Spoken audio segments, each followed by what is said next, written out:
आपने शायद वो कहानी सुनी हो। एक बार भगवान ब्रह्मा जी को बड़ा गर्व हुआ, उनको सेंस ऑफ पर्सनैलिटी आ गया, तो उनको लगने लगा कि यार मैं ब्रह्मा हूँ, इस पूरे दुनिया का क्रिएटर, मतलब मैंने कुछ बहुत अच्छा काम किया होगा तभी तो ऐसा मेरे साथ हो रहा है। तो वो जानना चाहते थे मैंने क्या काम किया, तो शायद विष्णु के पास गए या किसी के पास गए।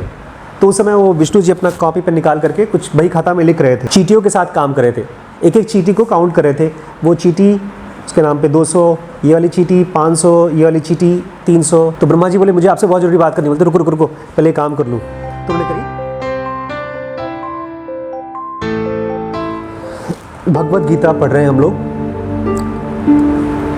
3rd चैप्टर कर्म योग का आखिरी सेशन है ये। और एक बहुत अच्छा गुड न्यूज़ है कि हम लोगों ने रिक्वेस्ट किया था कि हमारे पास संस्कृत पढ़ने वाला कोई बंदा नहीं है, तो कौशल कपूर जी हैं, उन्होंने संस्कृत में इन सारे श्लोकों को एक एक करके हमको भेजना शुरू किया है पढ़कर। आज हम लोग जो बात करने वाले हैं वो हायरार्की ऑफ स्पिरिचुअल एंटिटीज़ कह सकते हैं आप। Hierarchy of spiritual entities. Hierarchy क्या होता है?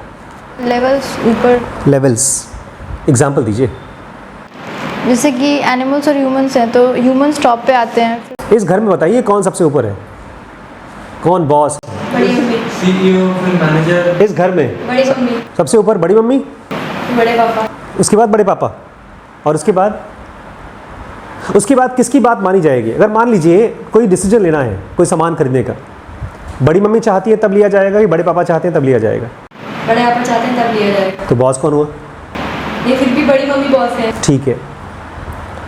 अगर किसी बच्चे को घूमने जाना हो, बड़ी मम्मी लेगी डिसीजन, उसका बड़ी मम्मी लेगी, तो उसमें बड़ी मम्मी बॉस हो गई। अच्छा ठीक है, बड़ी मम्मी और बड़े पापा नहीं है इस घर में, उसके बाद हायरार्की में कौन बॉस हो गया? उसकी उम्र तुमसे कम है, तुम उससे 3 साल बड़ी हो, बट उस पर ज़्यादा भरोसा है ना आप लोग को। ओहो, बिकॉज वी बिलीव हिम। इसको हायरार्की बोलते हैं। स्पिरिचुअलिटी में भी ऐसी ही एक हायरार्की है।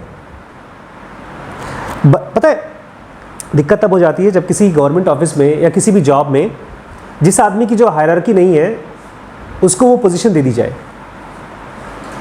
मान लीजिए कोई कलेक्शन का लड़का है, उसको काम ही नहीं आता मैनेजर का, उसको आप बना के मैनेजर बना दीजिए, तो क्या करेगा वो परेशान हो जाएगा। इसलिए आपको इवॉल्व होना होता है। आपने शायद वो कहानी सुनी हो।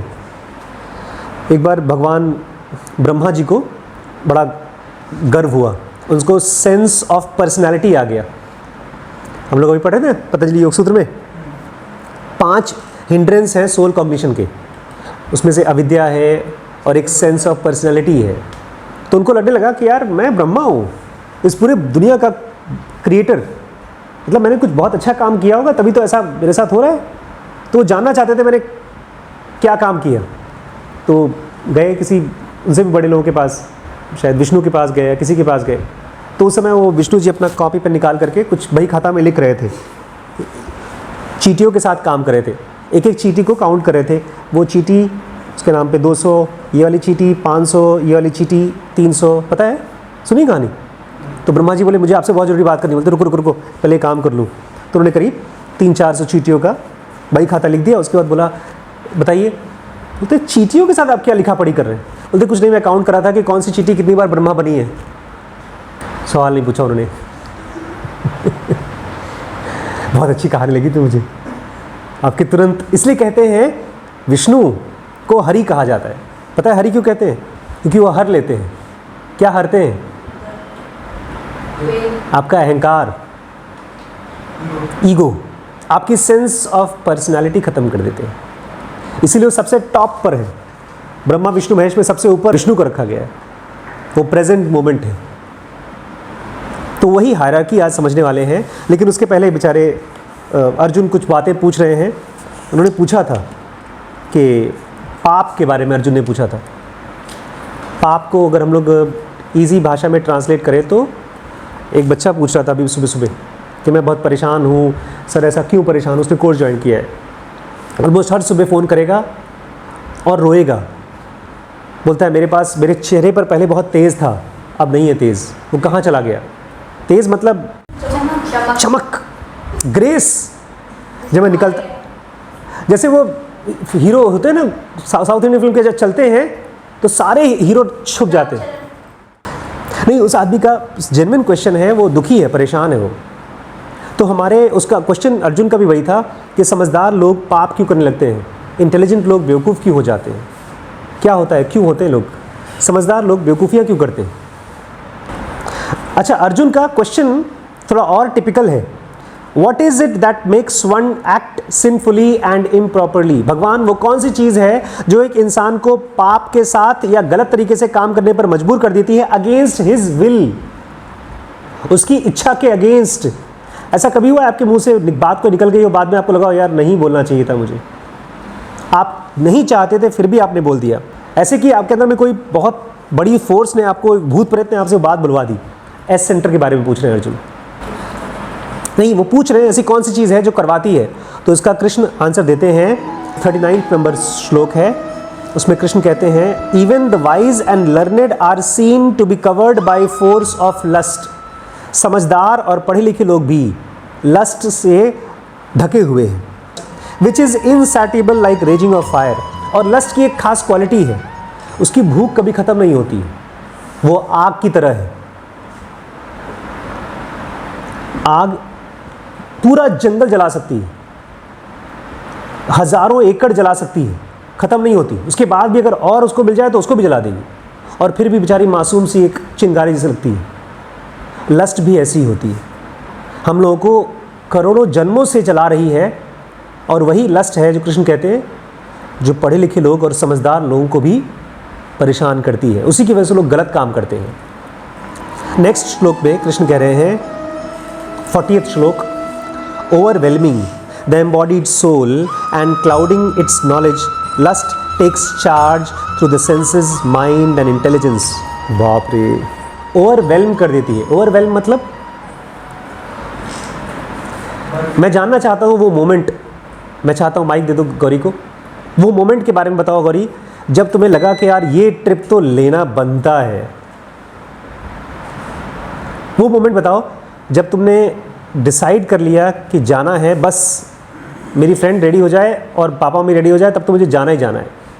रात को कोई मोबाइल देखा था, कोई फ़ोटो देखी थी कहीं जाने के लिए, कोसानी नहीं, कसोल। कसोल, क्या देखा था? उसके चार्जेस देखे, उसके चार्जेस सस्ते थे, और जगह की फ़ोटो देखी, दो चीज़ें देखी, और उसने आपको ओवरवेल्म कर दिया। जैसे इन लोगों के साथ होता है, अगर एप्पल का फ़ोन 5,000 रुपये का मिले ब्रांड न्यू, तो ये तो मुझसे पूछने भी नहीं आएगा, जाएगा ड्रॉर में से पैसा निकाल के लाएगा, बड़े पापा वो तो कोई ले गया क्या पैसा?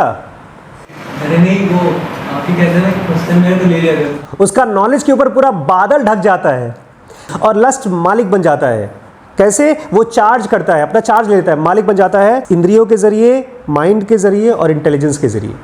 ये है lust taking charge through senses, mind and intelligence. आज मैंने हिमांशु को पूछा कि हिमांशु आपकी लड़ाई किस वजह से होती है? हिमांशु ने कुछ कहा, उसने कहा क्योंकि हमारे और उनके ओपिनियंस बहुत अलग अलग हैं। उस बेचारे को ये पता नहीं कि हमारे ओपिनियंस फ्लूइड होते हैं। फ्लूइड समझते हैं? बहुत बदलते रहते हैं, शिफ्ट करते रहते हैं। सेंसेस, माइंड एंड इंटेलिजेंस, ये तीनों नौकर हैं, इनको चलाने वाला होना चाहिए, एक्चुअली तो होना चाहिए ईश्वर, आत्मन। लेकिन तब तक जब तक आप सेल्फ रियलाइज नहीं हो गए तब तक इसको चलाना चाहिए बुद्धि। बुद्धि माइंड नहीं है, बुद्धि इंद्रियां नहीं है, और यहाँ पर इंटेलिजेंस लिखा है बट इसको होना चाहिए नॉलेज, वर्ड्स, थॉट्स, वो भी मालिक नहीं है। तो भगवान कह रहे हैं आपको पता चलना चाहिए। पता है जैसे दर्द, बॉडी में दर्द होता है तो मालूम पड़ जाता है आपको, ऐसे ही जैसे लस्ट दिमाग में आया, वासना आई दिमाग में, चाहे किसी भी तरह की वासना हो। मान लीजिए मेरे पास एक वासना आई, यार मैं अब जाऊंगा बॉम्बे, 1 लाख रुपए का ट्रिप करके आऊंगा और उससे देखना 10 लाख हो जाएंगे। ये भी हो सकता है लस्ट हो, ये पता चलना चाहिए आपको। इसलिए आपको मालूम पड़ना चाहिए मैं ट्राई कर रहा हूं कि मैं बिलीव कर रहा हूं। भगवान कह रहे हैं कि लस्ट मालिक बन जाता है। सबसे पहले तो वो ओवरवेल्म करेगा, जैसे आप आई थी आज सुबह सुबह, ऐसी बड़ी मम्मी आई थी 4-5 साल पहले MBA करने के लिए। आशु, मैं बोलूँगी तुम मानोगे नहीं, एक ऐसा स्टेट आता है जहाँ पर आप अंदर से क्लियर रहते हो, कोई डाउट नहीं होता। और वो इसलिए होता है बिकॉज लस्ट ने आपको ओवरवेल्म कर दिया है, आपको डुबा दिया है। और उसके बाद आपकी 3 चीज़ों की, किसकी? इंद्रियों की, माइंड की और आपके थॉट्स की पूरी कंट्रोल ले लेता है। आगे भगवान कहते हैं ओ बेस्ट ऑफ भारत। अर्जुन को कह रहे हैं, अरे तुम अपने वंशजों में सबसे अच्छे हो। Waste no time in controlling the senses and killing this sinful demons called lust that destroys knowledge and self realisation. तो तुम रो रहे हो, तुम टाइम वेस्ट मत करो, इसी समय उसको मारो, खत्म करो। इसलिए जब मुझे दिखाई देता है कि मेरे अंदर में वासनाज आ गई हैं, लस्ट आ गया है, बल्कि मैं तो उसको और सेफ जोन में पकड़ लेता हूँ। मेरे को जैसे इमोशंस थॉट्स को पकड़ना शुरू होते हैं, मैं उसको तुरंत वहीं बाहर निकलने से पहले ही मार देता हूँ। मैंने पूछा रश्मि से कि तुम दोनों की लड़ाई, हस्बैंड वाइफ की लड़ाई क्यों होती है? रश्मि बोलती, हंसते हंसते बोलती है वो तो वही रोज़ होती रहती है, अब तो हमने बात करना ही बंद कर दिया है। ये एक ऐसा स्टेट है जहाँ पर पूरी तरह से लस्ट ने डोमिनेट कर रखा है। ऐसी कंडीशन में अगर मैं हूँ तो मैं जानना चाहता हूँ कि मैं अपने वाइफ या अपने बच्चों के दिमाग के अंदर कैसे घुसूं, उनको कैसे पढ़ूं, क्या परेशान है, क्या सोच रहे हैं। इसलिए कृष्ण कह रहे हैं डोंट वेस्ट सिंगल सेकेंड, अपने माइंड के अंदर अभी घुसो और देखो उसको, ई सेंटर को अभी से अभी पकड़ो और पहचानो, उसको अपना मालिक मत बनने दो। लेकिन भगवान कृष्ण का काम खाली इतना नहीं है कि तुम्हारी लाइफ ठीक ठाक हो जाए। आज मैंने दोनों से पूछा, हस्बैंड वाइफ दोनों से, कि सेल्फ रियलाइजेशन क्या होता है, आत्मज्ञान, बुद्धत्व, एनलाइटनमेंट क्या होता है। पता है उन्होंने क्या कहा? दोनों का डेफिनेशन तकरीबन वैसा ही था। हिमांशु ने कहा आपकी लाइफ ठीक हो जाए, आपके आसपास की लाइफ ठीक हो जाए, ये होता है एनलाइटनमेंट। और ऑलमोस्ट वही बात उसकी वाइफ ने भी कहा कि आप वैसे सोचते हो अपने बारे में, एनलाइटनमेंट हो जाओगे तो समाज के बारे में भी सोचोगे। बस ना, भगवान कृष्ण का आंसर ये नहीं है। वो अर्जुन को क्यों लड़ाई करने के लिए मजबूर कर रहे हैं? क्योंकि वो जानते हैं कि अर्जुन इसी लाइफ में खुद ईश्वर बन सकता है, एनलाइटन हो सकता है। और एनलाइटन होना बहुत बड़ी चीज़ है। सेकेंड लास्ट श्लोक है 42। कृष्ण कह रहे हैं the senses are superior to gross objects. यहाँ है हायरार्की। आज हम लोग क्या पढ़ने वाले थे? Hierarchy of spiritual entities. जो भी चीज़ें जिंदा जैसी चीज़ लग रही हैं, उसमें कौन नीचे है, कौन ऊपर है। इंद्रियां ग्रॉस ऑब्जेक्ट से ऊपर होती हैं। ये जो सामान है, ये सामान मरा हुआ चीज़ है। इससे ज़्यादा ऊपर है, इससे ज़्यादा ताकतवर है कौन? हमारी इंद्रियां। इसको हमारी इंद्रियां पकड़कर ग्रास्प कर सकती हैं, चाह सकती हैं। ये हमको नहीं चाह सकता। लेकिन इंद्रियों से भी सुपीरियर कौन है? माइंड। सेंसेस से आंखें तो देख करके बह जाती है, लेकिन इसको कंट्रोल करने वाला माइंड है। सबसे नीचे है ऑब्जेक्ट्स, उसके ऊपर है इंद्रियां, इंद्रियों के ऊपर है माइंड, माइंड के ऊपर है इंटेलिजेंस, बुद्धि। माइंड में तो हम सब कुछ ले आते हैं, IESM सब मिक्सचर, भेलपुरी। लेकिन इन तीनों में सबसे समझदार है, सबसे ऊपर होना चाहिए इंटेलिजेंस। और इंटेलेक्ट के ऊपर कौन होता है? बुद्धि से भी ऊपर कौन? सबसे ऊपर है आत्मन। लेकिन हमारी डिक्शनरी में तो आत्मन है ही नहीं, वो तो झूठ है कहानी। Last shloka, the soul being superior can control the material senses, mind and intelligence, O mighty Arjuna, use spiritual power to destroy the unconquerable enemy that is lust. Soul सबसे ऊपर है, वो मटीरियल को, सेंसेस को, माइंड को, इंटेलिजेंस को, सबको control कर सकता है। इसलिए माइटी अर्जुन, हे ताकतवर अर्जुन, उसको याद दिला रहे हैं, तुम गिव अप मत करो, तुम कर सकते हो।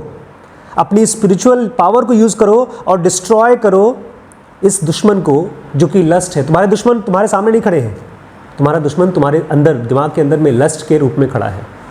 इसलिए ये कृष्ण लड़ाई नहीं करने के लिए कह रहे हैं। कृष्ण कह रहे हैं पहले अंदर की लड़ाई ठीक करो, कर्म करना है। अभी मैं जाने वाला हूँ बम्बई, नहीं बैंगलोर, 27 मई को जाऊंगा मैं। दोस्तों मैं बेंगलोर आने वाला हूं। आप लोग अगर बेंगलोर से हैं और मुझसे मिलना चाहते हैं तो ये व्हाट्सएप का नंबर है, इस पर मुझे कांटेक्ट करिए और हो सकता है हम और आप मिल भी लें। हो सकता है ग्रुप सेशन में मिलें या तो इंडिविजुअल सेशन में। तो आप अपना फ़ोन नंबर, अपना एड्रेस ये व्हाट्सएप पर बता दीजिए। खैर, तो मैं जाने वाला हूँ बेंगलोर। मेरे जाते ही यहाँ का वैल्यू बदल जाएगा। सब लोग काम तो करेंगे लेकिन मेरा कंट्रोल, मेरा प्रभाव कम हो जाएगा। रिम्पी रहेंगी तो रिम्पी का प्रभाव रहेगा। जब रिम्पी और मैं दोनों चले जाएंगे तब दोनों का प्रभाव खत्म हो जाएगा। हमारे माइंड में आत्मन का प्रभाव फिलहाल काम नहीं करता, कम से कम हमारे जान के तो नहीं करता। और हमारी इंद्रियां, हमारा मन अपनी मर्ज़ी से डिसीजन लेता है और कुछ भी करता है। उस चक्कर में कभी थोड़ा बहुत खुश होता है और ज़्यादातर दुखी होता है और फिर लास्ट में ख़त्म हो जाता है, मर जाता है। अगर आप ऐसे मरना चाहते हैं तब तो आपकी मर्ज़ी। अगर आप ज़िंदा रहना चाहते हैं तो आपको ज़ेनोगा एडवांस ज्वाइन करना चाहिए। और यही हाल आपके पैसे के साथ भी होगा। पैसा भी बढ़ नहीं रहा होगा। उसके लिए क्या करना चाहिए? WBX। इस समय उसमें हम लोग नेटवर्क इफेक्ट पढ़ रहे हैं, मनी के बारे में पढ़ रहे हैं कि हमारा माइंड कैसे बिहेव करता है और बिजनेसेस के सारे छोटे छोटे और बड़े बड़े स्टेप्स सीख रहे हैं।